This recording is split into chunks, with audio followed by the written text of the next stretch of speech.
ঘেট্টুরে, তুই সকালে কখন ঘুম থেকে উঠিস? আমি একদম ভোরবেলা ঘুম থেকে উঠে পড়ি। গত 14 বছর ধরে আমি একটাই রুলস মেনটেন করে যাচ্ছি।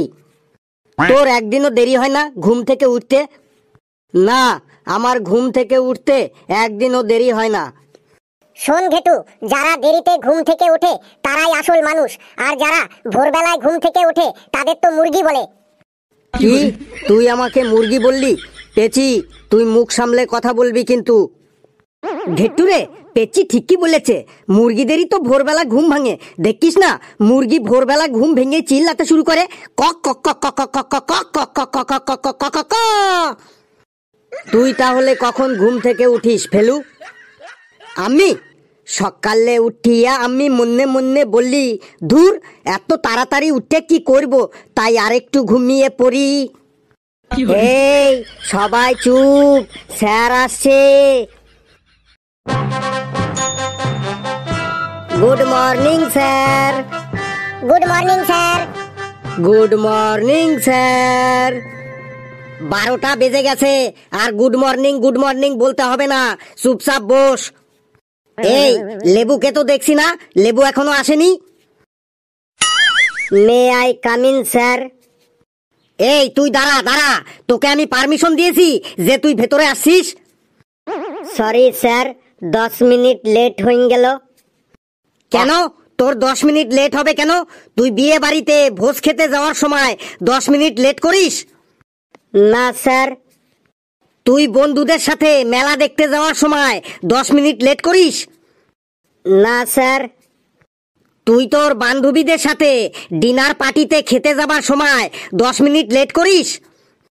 না স্যার, তখন আমি 10 মিনিট আগেই পৌঁছে যাই। তারপর বাড়িতে তোর পায়খানা পেলে, প্রস্রাব পেলে বাথরুমে যেতে 10 মিনিট লেট করিস? না স্যার। তাহলে তোর স্কুলে আসতে এত লেট হয় কেন? আমি ডেইলি সিসিটিভি ক্যামেরায় ফুটেজে তোকে আমি নজর রাখি, তুই ডেইলি লেট করে আসিস। সরি স্যার, আর লেট হবে নাই। আমার বেঞ্চটাতে গিয়ে বসবো স্যার? বসবি পরে, আগে বল তুই আজ এত দেরি করে আসলি কেন? স্যার, আমি এতক্ষণ হসপিটালে ভর্তি ছিলাম, তাই আমার দেরি হয়ে গেল। কেন তুই হসপিটালে ভর্তি ছিলি কেন? গতকাল রাতে আমার মোবাইলটাতে চার্জ ছিল না, তাই খেয়ে দিয়ে কাল রাত 10টার সময় ঘুমাইন পড়েছিলাম। সকালে ঘুম থেকে উঠে দেখি আমি হসপিটালের বেডে। কি আশ্চর্য, কেন তোকে হাসপাতালে ভর্তি করলো কেন? আসলে কোনো দিনও তো আমি রাত 2টোর আগে ঘুমাই না, তাই 10টার সময় আমাকে ঘুমানো দেখে আমার বাড়ির লোকজন ভেবেছে যে আমি অজ্ঞান হয়ে গেছি, তাই আমাকে নিয়ে হাসপাতালে ভর্তি করান দিয়েছে। আর কোনোদিনও যেন তোর দেরি না হয়, তাহলে তোর ওই হিপি মার্কা হলুদ চুল আমি সাদা করে দেব কিন্তু। যা, জায়গায় গিয়ে বস, আজকের মতো ছেড়ে দিলাম। মাস্টার তো আজ সকাল থেকেই রেগে আছে কেন? পরে খোঁজ লাগাইতে হবে তো। স্যার, আপনার গালে ওইরকম লাল লাল দাগ হয়েছে কেন? ওটা কালকে রাতে আমার গালে মশায় কামড়ে দিয়েছে, তাই লাল দাগ হয়ে আছে। স্যার, আপনি মাস্টার মানুষ, আপনাকেও মশায় কামড়ে দিয়েছে? কি করে কামড়ালো স্যার? কাল রাতে যখন আমি বিছানায় ঘুমিয়েছি তখন দেখলাম 2টো মশা আমার পায়ে এসে বসলো।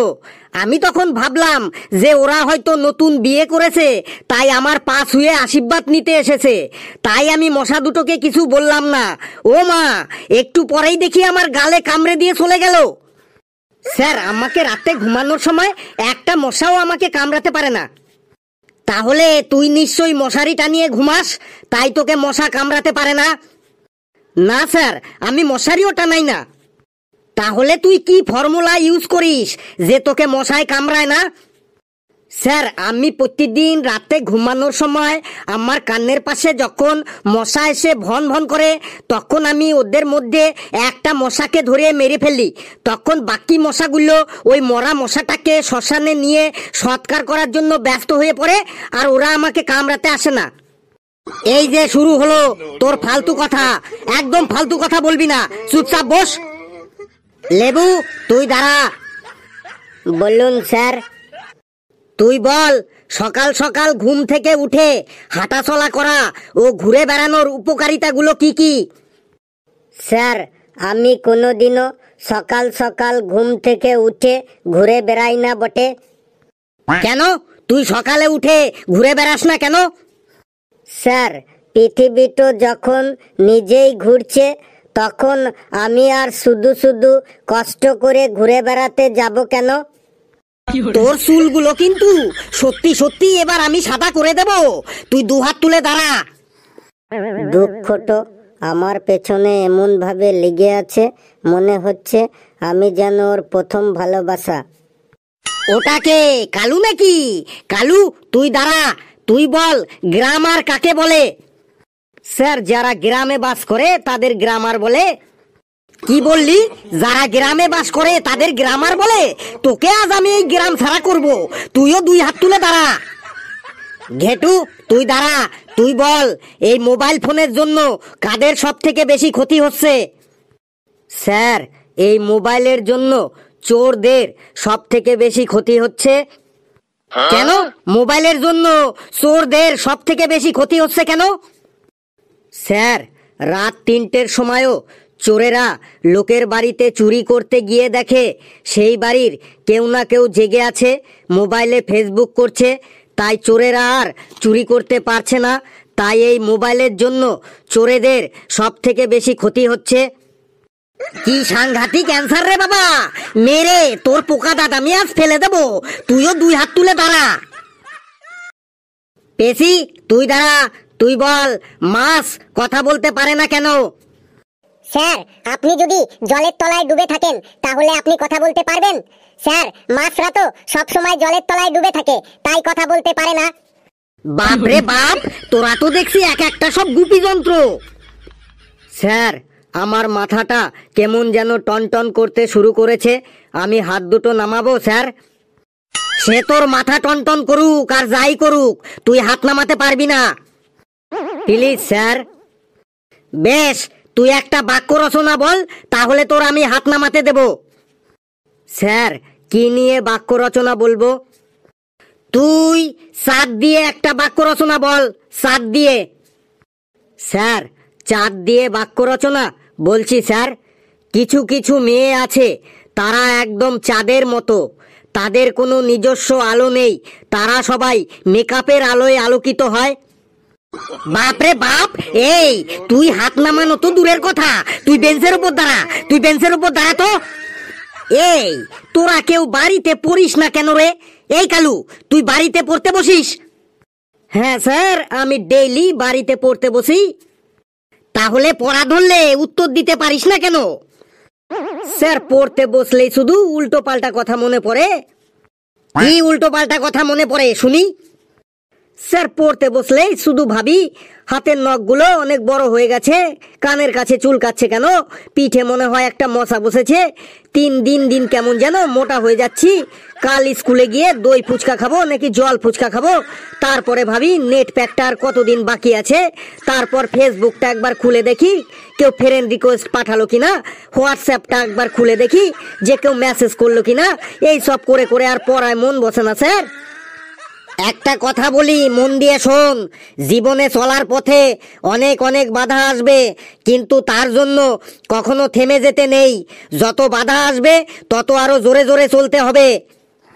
স্যার, জীবনে জোরে জোরে চলতে গিয়ে যদি জুতোটো ছিঁড়ে যায় তাইলে কি করব বটে? লেবু, তুই খুব ফক্কর হয়ে গেছিস, আমাকে আর রাগাস না কিন্তু বলে দিচ্ছি। লেবু, তোর বাড়ি তো বোলপুরের শান্তিনিকেতনের কাছে, তাই না? হ্যাঁ স্যার। বেশ, তাহলে তুই একটা রবীন্দ্রসঙ্গীত গান গেয়ে শোনা তো। স্যার, আমি রবীন্দ্রসঙ্গীত গাইতে পারি না বটে। বলিস কি? তুই শান্তিনিকেতনের কাছে থেকেও রবীন্দ্রসঙ্গীত শিখিসনি? স্যার, আপনার বাড়িটা কোথায় বটে? আমার বাড়ি দমদম। স্যার, আপনি এরোপ্লেন চালাইতে জানেন? না। তাইলে স্যার আপনি দমদমে এয়ারপোর্টের পাশে থেকেও এরোপ্লেন চালাইতে শেখেননি কেন? বুঝেছি বুঝেছি লেবু, তুই তো শুধু একটা বুনো ওল্লা, তুই একটা বাঘা তেঁতুলো বটে। ফেলু, বললুন স্যার। তোর বাড়িতে তোর বাবা মা তোকে পড়তে বসতে বলে না? হ্যাঁ স্যার বলে তো। তখন তুই তোর বাবা মাকে কি বলিস? তখন আমি বাবা মাকে বলি, আমাকে আমার মতো পড়তে দাও, আমি পড়াকে নিজের মতো কমিয়ে নিয়েছি, যেটা পড়িনি সেটা না পড়াই থাক, সব পড়লে কষ্ট ভীষণ। এই পড়ার টেবিল আজ ছাড়খার, তবু পড়তে বসেছি আজ 3 বার। আমি পড়তে চাই না যে আর কোনো নতুন রকমের চ্যাপ্টার, তাই চেষ্টা করছি বারবার না পড়েই পাস করবার। যা হয়ে যা পড়া তালেরই বড়া, হয়ে যা পড়া তালেরই বড়া। তোর তালের বড়া আমি ছোটাচ্ছি, আজ ঘন্টা পড়ে গেল তাই তুই বেঁচে গেলি, কাল তোকে আমি তালের বড়া খাইয়েই ছাড়বো। কি সাংঘাতিক ছেলে রে মাইরি।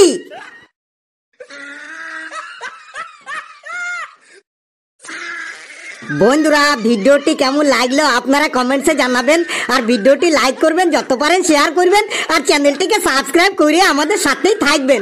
হাসতে থাকুন, সুস্থ থাকুন, যত বেশি হাসবেন তত বেশি সুস্থ থাকবেন। আর খাবেন নাকি তালের বড়া?